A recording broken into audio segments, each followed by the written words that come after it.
Jesus Ibrahim और profit Mohammad के जीवन से जुड़ा ये देश अपने विविधता, भोजन और पर्यटकों का आकर्षण के लिए जाने जाने वाला ये देश। यहाँ संस्कृति है, इतिहास है, मनोरंजन भी और कई मेजबानियां भी। तो चलिए आपको लेके चलते हैं मिडिल ईस्ट के सबसे प्रसिद्ध देशों में से एक।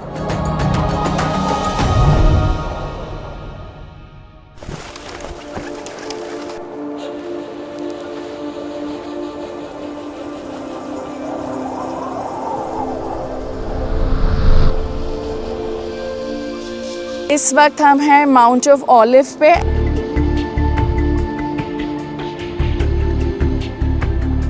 यहाँ 3 धर्मों की 3 तरह की सिमेट्रीज हैं, ज्यू सिमेट्री, मुस्लिम सिमेट्री और क्रिश्चियन सिमेट्री। आज माउंट ऑफ ऑलिव्स का उपयोग यहूदी कब्रिस्तान के रूप में किया जाता है और ये 3000 से अधिक वर्षों से है। यहाँ लगभग 1,50,000 कब्रें हैं। ये कहा जाता है कि डूम्सडे यहीं पे होगा, जजमेंट डे के दिन जब Jesus, Messiah and prophet Muhammad जब आएंगे, इस सिमेट्री से लोग सब अराइज होंगे, सब उठेंगे और उस दिन इस माउंटेन से यहाँ से लेकर वो जहाँ गोल्डन डोम है, ओके, वहाँ तक एक ब्रिज बनेगा। Only the righteous people will be able to cross this bridge and go ahead over that side. आज भी लोग इस जगह को इस उम्मीद से देखते हैं कि ईसा मसीह ही उनके परमपिता है।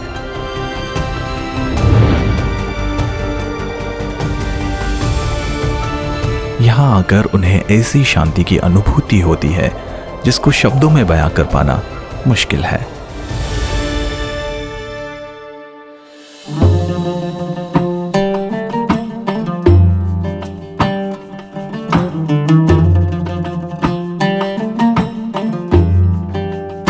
जिस रास्ते पे हम अभी चल रहे हैं, ईसाई मानते हैं कि ये वो रास्ता है जहां जीसस चले थे जब उन्हें रोमन सैनिकों ने बलपूर्वक क्रूसिफिकेशन के लिए ले जा रहे थे।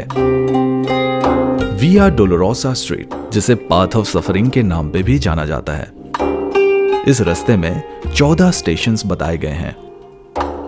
हर एक स्टेशन एक घटना के बारे में बताता है, जैसे कि वो जगह जहां जीसस क्रॉस के वजन की वजह से गिर गए।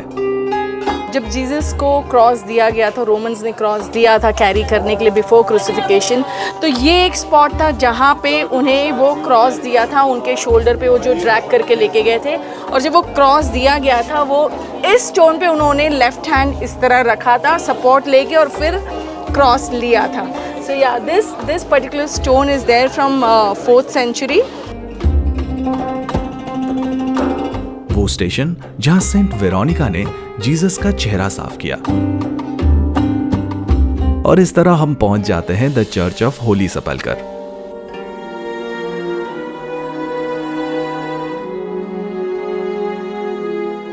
So we are outside Holy Sepulchre Church. This is the holiest place for Christians.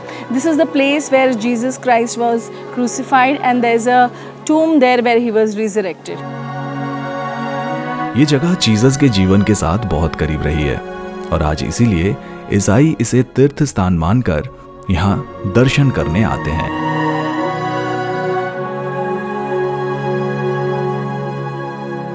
ये जगह समागम है कई सारे चर्च का, जो एक एक घटनाओं का महत्व और अविशेष उल्लेख करती है।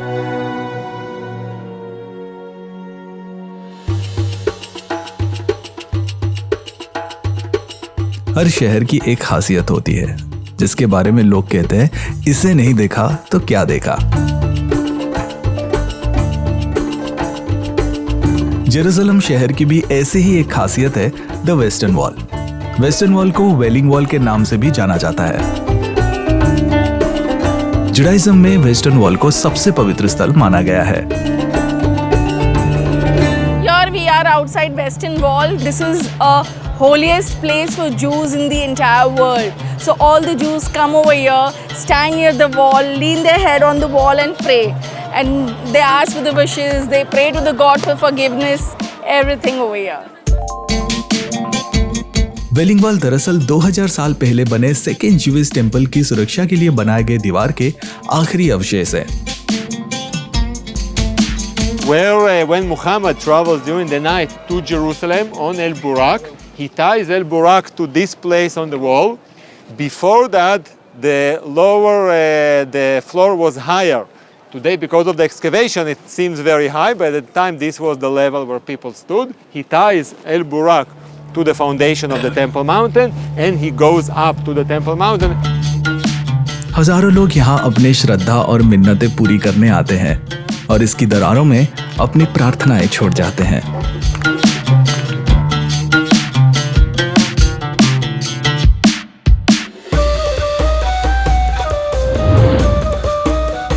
इजराइल और जॉर्डन के सरहद पर पृथ्वी के सबसे दिलचस्प और प्राकृतिक घटनाओं में से एक है डेड सी। चारों तरफ जमीन से घिरा हुआ ये सॉल्ट लेक, जिसका पूर्वी छोर जॉर्डन के हिस्से आता है और इसका पश्चिमी छोर का दक्षिणी भाग इजराइल के पास है।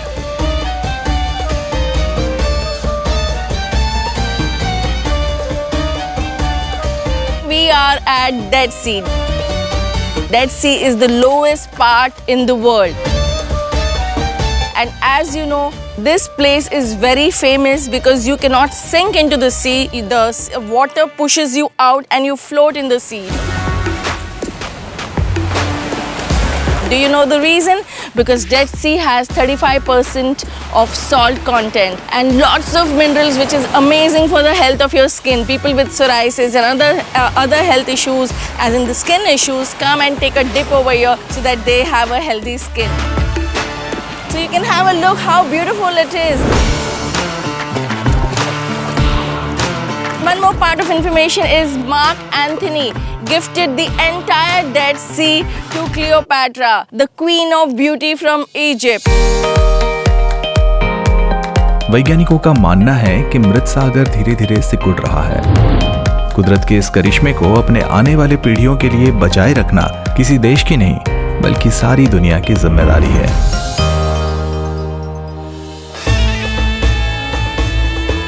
इजराइल की सबसे खूबसूरत जगहों में से एक माज़दा सिटी। ये एक नेचुरल फोर्ट्रेस है जो डेड सी के काफी करीब है। माज़दा एक वर्ल्ड हेरिटेज साइट तो है ही, पर इसके साथ ही इससे कई एम्पायर्स की और लोगों की वीरता की ढेर सारी कहानियां जुड़ी है।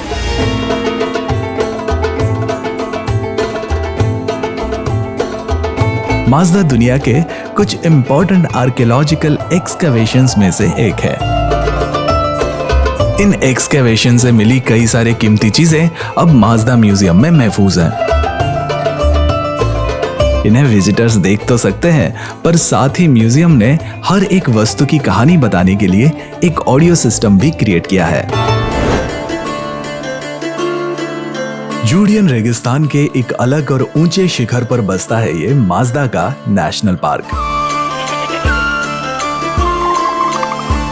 संस्कृति, इतिहास और प्रकृति का एक अद्भुत मिलन है माज़दा। पहाड़ों की चोटी पर बसा ये माज़दा हमें इजराइल का एक स्वर्गिक अनुभव देता है।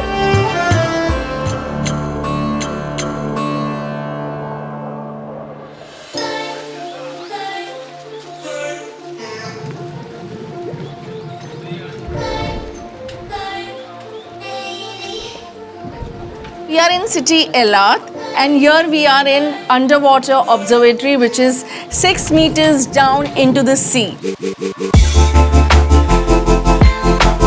एलियट का अंडर वाटर ऑब्जर्वेटरी पार्क दुनिया की कुछ अद्भुत जगहों में से एक है। यहाँ के एक्वेरियम हमें दुनिया के उस दूसरे हाफ से मिलाता है जो हम आज तक बस तस्वीरों में ही देखते आए हैं। We are actually inside the aquarium. Wow. And the fish are free in the ocean. It's a real glimpse to the underwater world of the Red Sea. The Red Sea is one of the richest seas in the Yes. world. So you get a real glimpse here to see everything, not all the species because there are lots of them, but most of them right here just around us. Wow, this is beautiful, and this is all live corals, Yes, right? everything And you different can see. colors. I can see different colors of coral. Yes.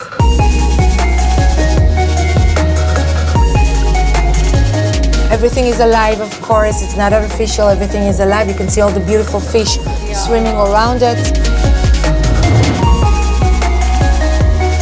This building was built in 1975. It's the old underwater observatory. The new one, this one, came at 1991. We exist already for 47 years. We opened in April 1975 for the first time. Nature को बिना disturb किए ये observatory हमें उसके बेहद करीब ले जाती है। ऐसे मजेदार एक्सपीरियंस के लिए एक बार अंडर वाटर ऑब्जर्वेटरी पार्क आना तो जरूर बनता है।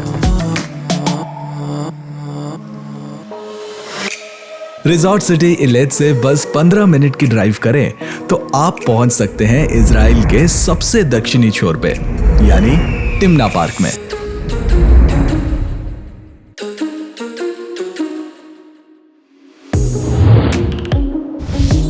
टिम्ना के अंदर आते ही आपको दिखेंगे कुछ ऐसे खूबसूरत दृश्य जो आपका मन मोह लेंगे।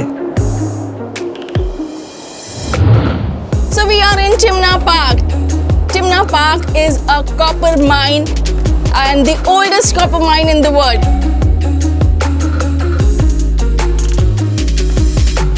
If you look all around you, you can see that everything is green.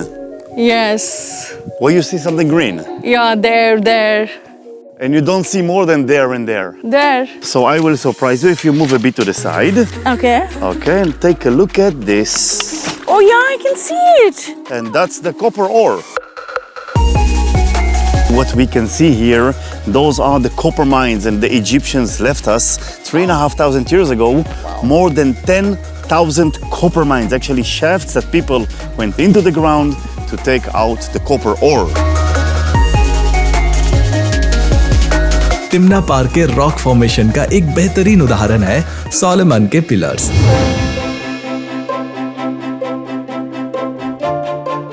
ये पिलर्स सैंडस्टोन पे आए इरोजन से बने हैं और यहां से थोड़ी ही दूर पे आप पाएंगे इजिप्शियन गॉडेस हथोर का मंदिर।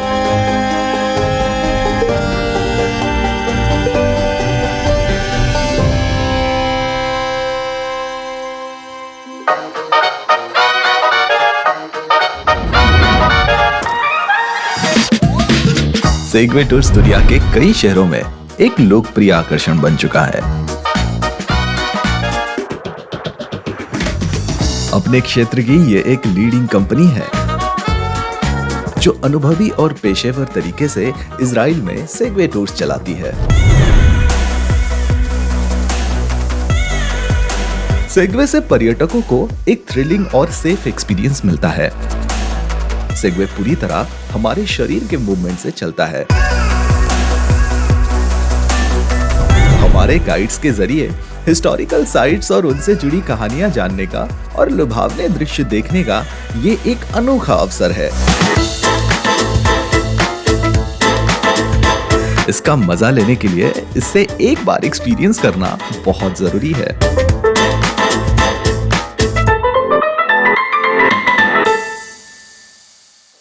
हम इस वक्त जाफा में हैं, ओल्ड सिटी जाफा। और यहाँ पे हम देख सकते हैं कि we are in Tel Aviv also. Jaffa and Tel Aviv is part of same district. Jaffa was made by Egyptians 4,000 years ago, but Tel Aviv was made by Jews 100 years ago. हर सुबह ये शहर सूरज की किरणों से चमकता है और शाम को फ्ली मार्केट्स की रोशनी और चहल पहल से। This place is like two sides of a coin. One side where it is calm, peaceful and serene, that is Jaffa. And the hustle, bustle and all the fun happening places in Tel Aviv. जाफा का उल्लेख Bible में भी कई बार हुआ है। इस port city का जाफा port कम से कम 3000 साल से भी पुराना है और ताज्जुब की बात यह है कि ये आज भी एक फंक्शनल कंडीशन में है। So So we are at the Jaffa port in Jaffa city. This is the oldest port since biblical time, and this was the only point of entrance. If anybody had to come to Israel, had to come through this particular port.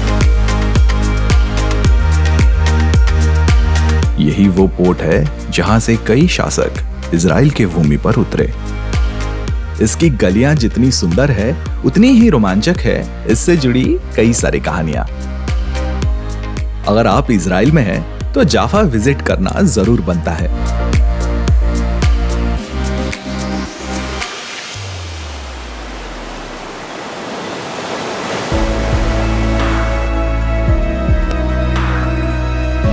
We started our journey from Jerusalem, went to Dead Sea, Eilat, and finally to this vibrant city, Tel Aviv. What vibes! Amazing! Thank you, Israel Ministry of Tourism, for inviting us and having us over. We loved each and every city of your country. Everything was so picture perfect. Such scenic locations, amazing, lovely people, amazing food, and what vibes! Can't wait to be back in your country. See you soon!